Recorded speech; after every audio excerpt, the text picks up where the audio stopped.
Hey, Central Illinois professionals, do you know where people go to learn more about you? They typically either go to your About Us section of your website or your LinkedIn profile. And guess what the first impression is that they see?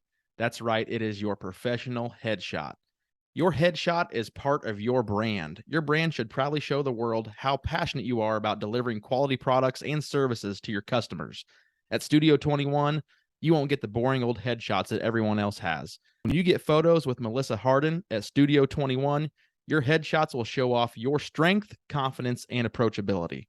To book a professional headshot appointment for you and your team, call Melissa at 217-962-0048 or visit www.melissamharden.com. That's MELISSAMHARDEN.com. And let Melissa at Studio 21 help you stand out from the crowd. Welcome to the Central Illinois Business Leaders Podcast, where business owners, thought leaders, and community champions from across Central Illinois come to share their story. The Central Illinois Business Leaders Podcast. Anything less would be uncivilized. What's up, Central Illinois? I'm Derek Hayden. I'm here with Garrett Ulmer. We are your hosts of the Central Illinois Business Leaders Podcast, powered by Zambu. Zambu is a delicious grapefruit oral wildberry vodka-based spirit infused with a Brazilian buzz button. It's smooth, tasty, and leaves you with a signature tingle. Learn more at zambuliquors.com. Zambu, taste the tingle. All right, Central Illinois, today's guest is the president of Robert's Seafood Market in Springfield, Illinois. Ladies and gents of Central Illinois, please welcome Andrea McLaughlin. How are you doing, Andrea? I'm doing good. How are you? Very good. Thanks for joining us on the show, and we're excited to have you on. You have probably one of the most interesting and long-standing businesses in Central Illinois, so we are very excited to learn about that. But before we do, Andrea, we're going to take you through some of our icebreaker questions. And depending on what shows you've listened to in the past, those icebreaker questions may be a little bit different. So we might have a few similar ones, but I'm going to throw a few I'm going to ask you and Garrett these questions if you guys are ready. I'm ready. Okay. Let's go. Andrea, first question is, if you could describe yourself as any animal, what animal would you be and why? I guess I probably would be a dog, but I'm such a dog lover. Because I'm kind, loyal, I feel like trustworthy. Perfect. That's a good answer. Garrett, I may have asked you this one already. I can't remember. But if you were an animal, what animal are you and why? I don't think you have asked me this one. I know that we've had Okay. some other animal questions in here, and I don't know if this is what I think I may have used this same animal in one before, but I don't want it to sound mean, but I'd say a lion. I like to, I kind of like to be a leader. I kind of like to be in charge in certain situations. And, as a husband and father, I like to be a protector. So if things, if I need to protect the family, I'll do what I got to do to protect the family. But I would say a lion. I think lions are amazing creatures and they get the job done. That works for me. Well, I'll tell you the reason why I include this question. When I was interviewing for my current role as an insurance agent, our agency hired like a hiring company to take me through a bunch of questions. And this is one of the questions they asked me. Luckily, I was at home and I had like athletic shorts on, and I went to Murray State University, where the racers. And they asked me, like, what animal would you describe yourself as? I'm like, and I looked down, I had racers shorts on. I was like, I'd be a racehorse. Completely made it up. I was like, because I'm quick out of the gate. They loved it. Yeah, they loved it. So luckily I was wearing the right shorts that day. So anyway, all right, Andrea, this is a typical question we usually ask, but if you could answer, what is your favorite social media platform and why? I like Instagram the best. It just seems easy. I like reels, but I hate them at the same time. Instagram would be my favorite.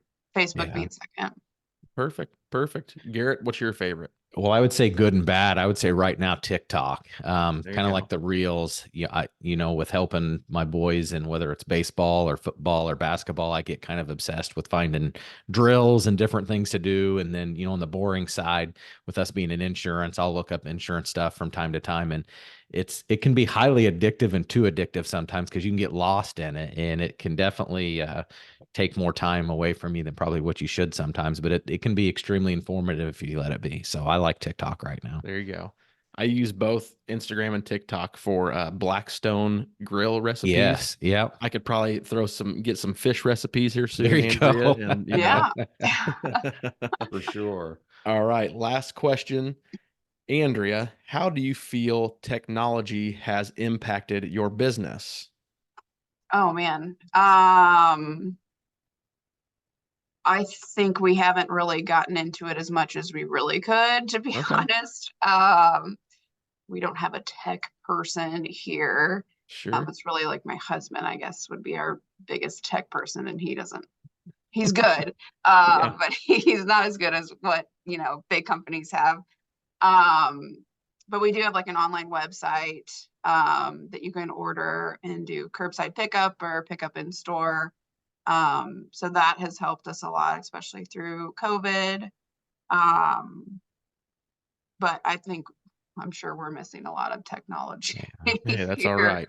I would say you're doing pretty good looking at your Facebook page right now. You guys got 12,000 followers. I'd say that's a Yeah, pretty good job, that is Well, pretty thank in you. my good. opinion. So I think that's Yeah, pretty good. awesome. So, Well, Garrett, how do you feel technology has impacted your business? oh, in the insurance world, it's changed dramatically. We kind of had this discussion a little bit before, why we initially started this during COVID, when, us as agents that, kind of specialize in commercial insurance, we couldn't go out and knock on doors, Zoom meetings. We started to learn video platforms in extremely quick nature, and now I think it's more back to where you can, people want to see you face to face, but technology's changed the insurance business a lot, since COVID hit, is as far as how we can, meet with people, get in front of people and things like that. So I would say we were forced to have a major change about 4 years ago.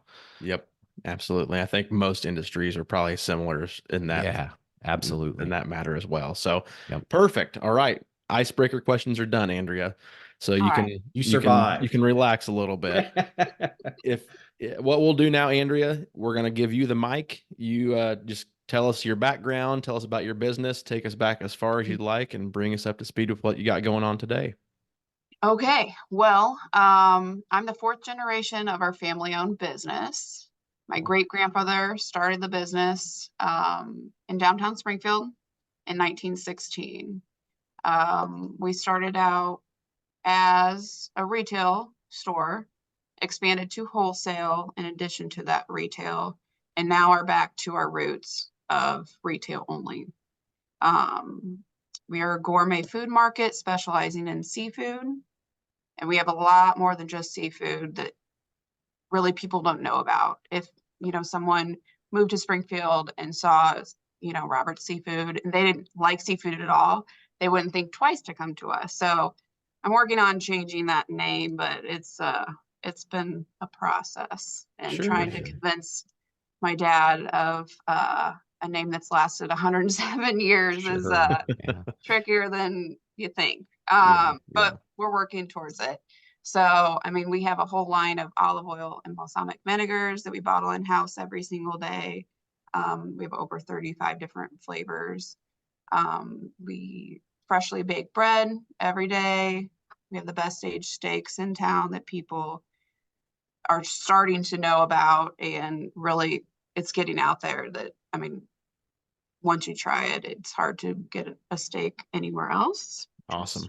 So, we have a wine selection, a bunch of different marinades and seasonings for all the different types of meats. We have a produce section, and then a bunch of different like local products as well, including meats, eggs, honey, coffee, and beer, just to name a few. Cool. Our newest thing, we're offering cooking classes in the store, Oh, wow. which has been super fun with our chef, Joe. We do a seafood 101 class that just kind of like the basics of seafood. It's a 6-course seafood meal with wine pairings. That's super fun and it's been really popular. We do that every other month. And then we do have a charcuterie board making class, which is super fun too. Just the history, techniques. You get a board, you make your own board that feeds up to 6 people. And one ticket includes 2 people for that. Cool. So we do that every other month as well. And we've done a game meat cooking class, which was super fun. Oh yeah. With duck and lamb and bison and these beast burgers that we have that were really good. So we've done that. And the next month we plan on doing an oyster class as well. So the classes have been a huge hit. People are looking for stuff to do, something different. It's just an experience to come in and do something Sure. unique like this. Yeah. Awesome. Well, I think we made one mistake, Garrett. We should have scheduled this episode after lunch because I'm starving now just listening to all this stuff. I'm like, okay, my belly's growling. The game meat sounds pretty good to me because I like trying all that stuff. So and you had me sold at the best aged steaks around. So I'll be coming here soon. Yeah. Well, Derek, right. I was gonna say, we should have scheduled this in person. Yeah, we should have. Dang it. We're going to have to do a follow-up, Andrea. We're going to do a second episode. That's fine. And we're bringing I'll our cook for mobile you. equipment. Yes, that would be awesome. No We'll hold you to that. Well, I very can cool. I can speak from, experience. Andrea, when I first stopped in, I stopped in years ago to get seafood. And like you had mentioned, I was pleasantly surprised with all of the variety that you guys offer besides just seafood. So, I mean, you guys have an awesome facility and are a great attribute to the community for sure. Thank you. Yeah. So, Andrea, it's funny because Garrett and I were just this morning talking about my favorite place in the world to visit is Destin, Florida, because of the seafood. And we're kind of talking about what type of fish. I usually go on a fishing charter with my family down there, and we've caught like red snapper and mackerel and a few other fish down there that just fresh fish is so good. So tell us a little bit about, we'll start on the seafood. What type of fish selection do you guys regularly have there at the market? Sure. Like for our fresh case, we usually have at least a couple different kinds of salmons. I usually have 3 different kinds of trout: fjord, sea trout, rainbow trout, ruby red trout. I usually have walleye out there, tilapia, cod. We have mahi today, which sometimes we don't always have fresh mahi. Cool. Halibut when it's in season, which the season started. Sure. And actually wild salmon season starts like this week. I don't have any available for my supplier this week, but we'll get it in next week. Cool. Chilean sea bass is one that we have out there. Lake whitefish. I just got some sole in today that's fresh. Gosh, I know I'm missing some. Catfish. Swordfish. I need to pull up my website. I don't even. You just got a few selections, is what you're saying. I was going to say. I think yeah. you've got most of like it 15 covered. different types. Usually around 15. You also mentioned oysters. You mentioned you have like an oyster cooking class, and so you have basically, if someone wants seafood in Central Illinois, that's pretty much the place to go is Robert's Seafood Market, correct? That is correct. Yes. No, yeah, we get a lot of people that go to Florida and they get, they're eating seafood all the time and they're like, well, then they come back and then they just miss the seafood. Yeah. So they look us up and then, they find us and then are like, oh my gosh, I didn't even know you're here. So, yes. We get a lot of fresh seafood and almost every single day. Nice. That's awesome. Yeah, I see some shellfish too. I'm a big sucker for the scallops and stuff too, like that. Yeah. So yeah, that's some of my favorite stuff. I gotta stop talking about it. I'm getting super hungry right now. But before that, so you mentioned other than the fish, you have the steaks. I also want to know about the olive oil. How do you bottle it fresh every day? That's pretty unique too. So we get it in bulk and put it in what these stainless steel canisters that are called Boosties. Okay. And we have a certain amount of each size of olive oil bottle out there that we bottle each day. So everything's super fresh. You can come in and taste anything that you want out there. But we have, like I said, over 35 different flavors of Wow. all kinds of delicious olive oil and balsamic vinegar. Nice. That's awesome. That's Yeah. awesome. So also on your website, I see a loyalty program. Tell us a little bit. I guess before we do that, everybody listening, the website is robertsseafoodmarket.com. And right there on the homepage, if you scroll down the middle, it says loyalty program. Tell us a little bit about your loyalty program and how that works and what the perks are for members. So it's free to sign up. You get points per purchase, so it's 1 point per dollar. Once you get up to that 250 points, you get a $5 coupon. Okay. Or you can save up for the high rewards points. So at the $500 or 500 point system, you get a free medium-sized bottle of olive oil balsamic vinegar. And then at the 1,000 points, you get a free pound of shrimp and sauce.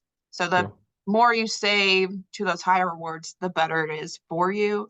But a lot of times people are just like, yeah, just give me the $5 coupon. I don't know what tomorrow will bring. So Awesome. But that also puts you into our email program, which has been by far our best marketing output that we've done. We have like over 9,000 different people on our email program that we send out weekly specials to, flash sales, any seasonal items that we're doing. We've been making like these lobster shrimp burgers that are like insane. So you just get up to date on like weekly specials and what's going on, and for the cooking classes as well. That's awesome. So I want to spend some time on the email program because I know a lot of the business owners and business leaders that are listening, any type of marketing, they're interested in learning how to build their following and their sales. So for the email program, what system do you use? Like you use MailChimp or Constant Contact. Constant Contact. And Yes. have you like experimented with frequency of sending emails? What's your biggest, what do you feel is the best method that you found as far as frequency and what you're sending, that type of stuff? So we don't want to do it too often, right? I mean, Sure. I get so many freaking emails from the same company, like every day. It's like, that's unsubscribe, I don't want that. So we do one email a week for our weekly sales. Sometimes with like big holidays, I'll do a follow-up email of, our weekly sales. And if we have an addition of, we just made fresh crab cakes last weekend. Yeah. So I threw that in there too. Awesome. And we have these different like pop-ups and stuff like that. So I just kind of do a reminder email. I usually like to push them out either Monday or Tuesday morning, and then try to do like a follow-up email if I'm doing one that week, like a Thursday or Friday, just to remind people like, hey, we're here. Yeah, cool. Absolutely. So Garrett mentioned you have a lot of followers on Facebook. Is Facebook, do you share some of that same stuff on Facebook? Sometimes, yes.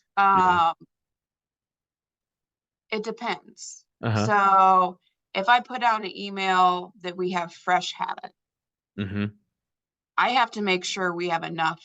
So, halfway through the day, someone doesn't come in looking for it, expecting it to be here. You know what I mean? So once you push out an email, you can't take it back.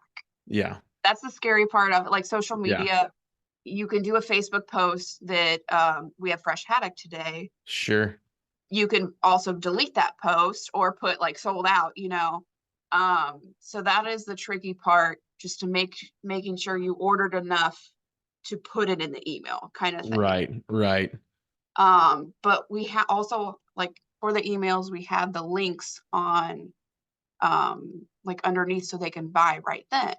So they can make sure that they put the order through to pay for it and pick it up later that day or the next day or whatever. Okay. So that's helpful too.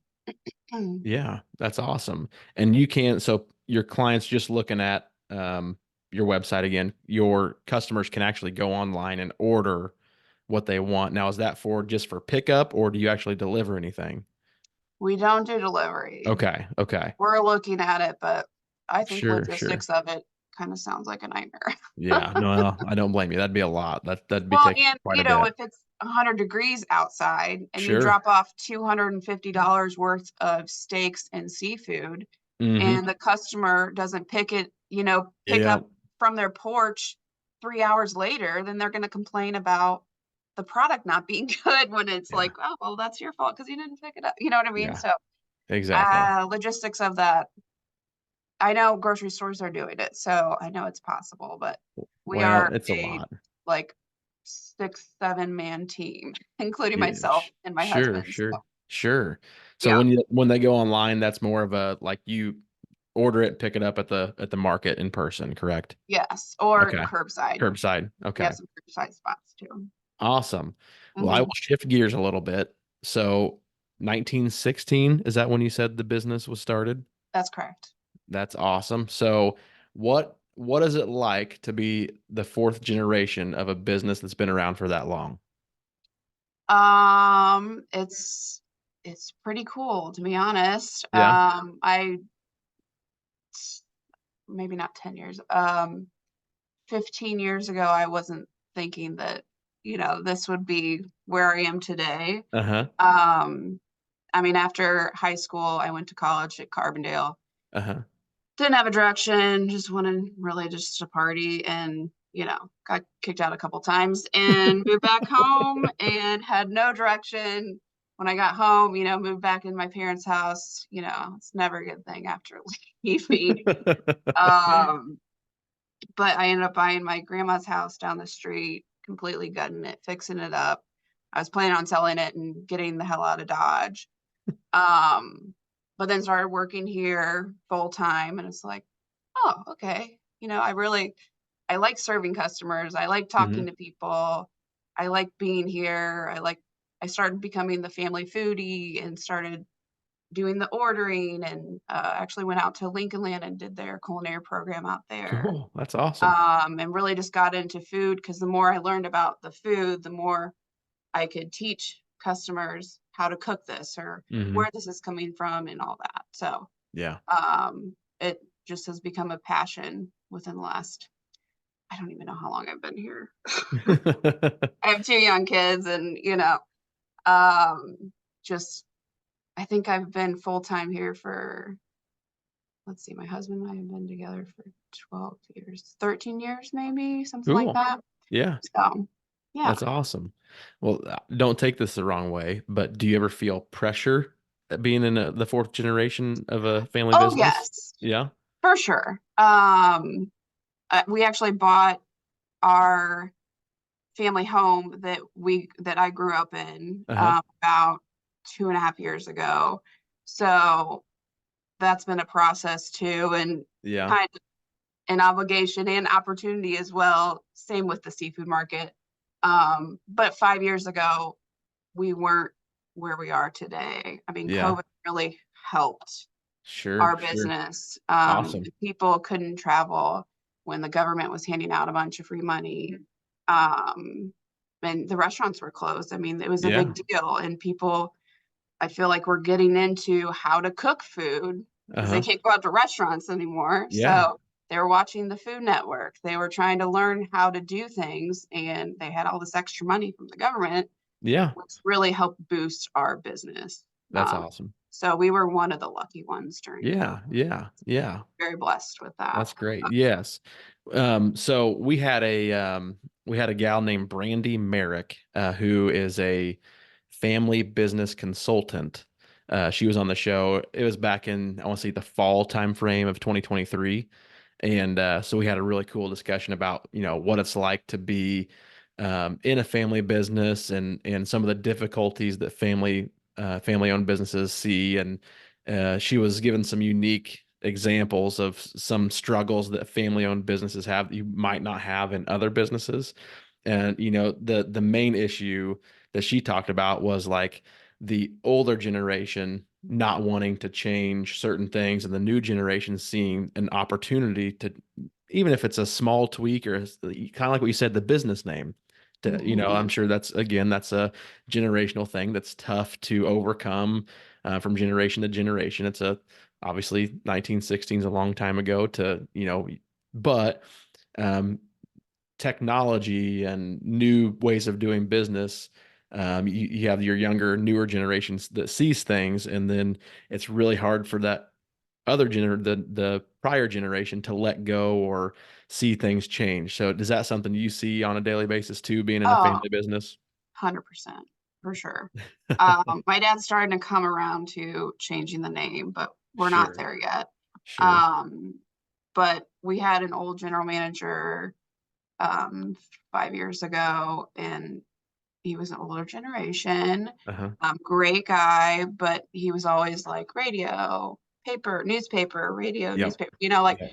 and I was trying to do our social media, and I was like, we need to get younger people in here. Uh-huh. And I kept trying to push for it. And now that I'm in charge, Uh-huh. I'm able to make these calls, but it was a slow process. Once Sure.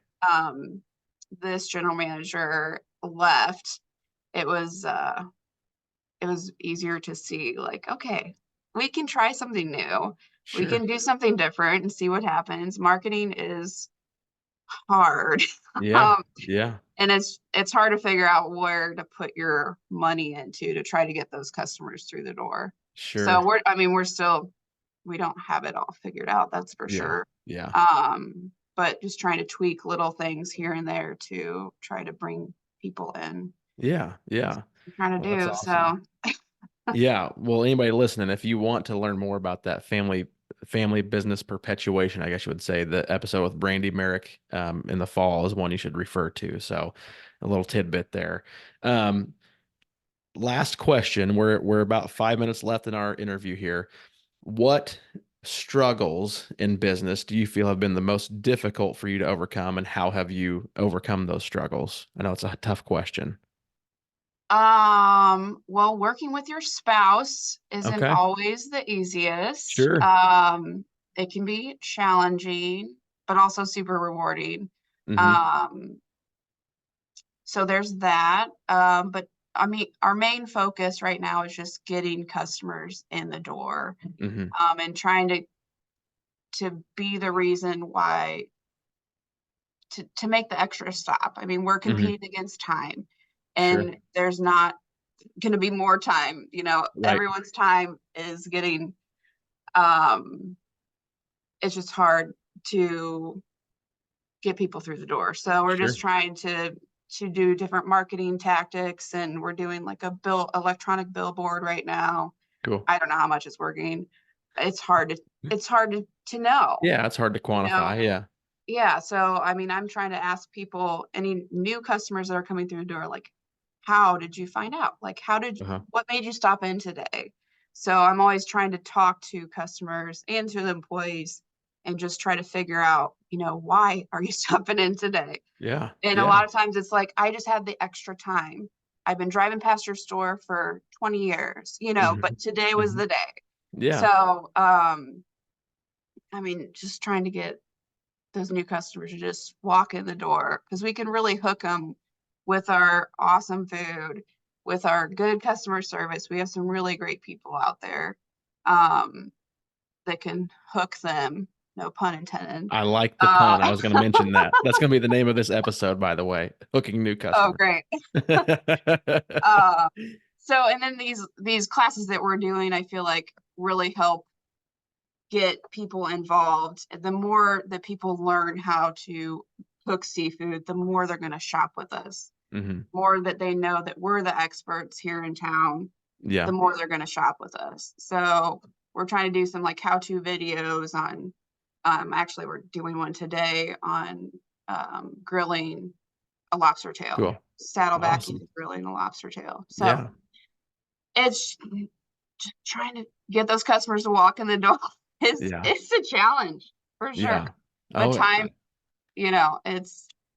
but yeah, I mean, small business, ain't easy, but we're having fun. And, you know, as long as I'm wanting to come to work every day, we'll be here for sure. And I want to bring it on to our children, which Yeah. will be the 5th generation. And my daughter, who is, well, she'll be 6 this month.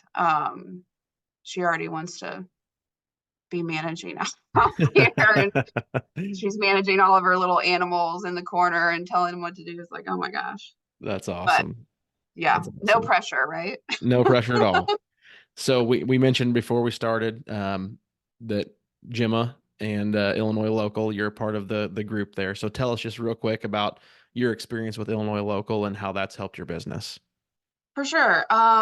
So yeah, Gemma owns Illinois Local with her husband, and it's just a bunch of local Central Illinois businesses that get together once a month. So there's like these meet and greets, which we're actually having one here next Thursday.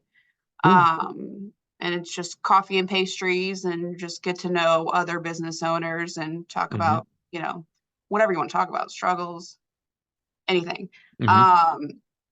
So that's been super helpful, just networking through those kind of things. And she has a holiday market that we've done once that went pretty well. She's got a lot of people that go through that. I think it's a Small Business Saturday is when that is. But Awesome. yeah, Gemma's a great source for information, and yeah, we like to use her a lot for sure. Very cool. That's awesome. That's awesome. Well, we are actually close to the 30-minute mark, Andrea. Is there anything that you would like to leave our listeners with, one last piece about Robert's Seafood Market or any other item, feel free to do it now. I guess the biggest thing is just letting people know that we're not just seafood. You can find we're a one-stop shop for your gourmet meal. If it's for, you know, your birthday or for holiday, or just because you should spoil yourself sometime and get some salmon and throw it on the grill. We're just a one-stop shop gourmet market that you should stop and check it out. Well, I can promise you I will be there soon. When I get there, I'll make sure I ask to see you if I don't see you in there. Please So do. absolutely. I'll cook you up some fish. All right. Deal. That's a deal. Well, for all you listeners out there, make sure you're subscribing to the CIBL podcast on your favorite podcast platform. While you're there, please leave a review. It'd be greatly appreciated. You can also find us on social media, mainly LinkedIn and Facebook, and you can connect with Garrett and I there personally as well. Until next time, Andrea, you've officially been civilized. Thanks for coming on the show. Thank you for having me. Our pleasure. Thank you for listening to this episode of the Central Illinois Business Leaders Podcast. You can find us on Facebook at facebook.com/CIBL Podcast. You can also follow us on LinkedIn. Don't forget to subscribe and leave us a review. It's the civilized thing to do.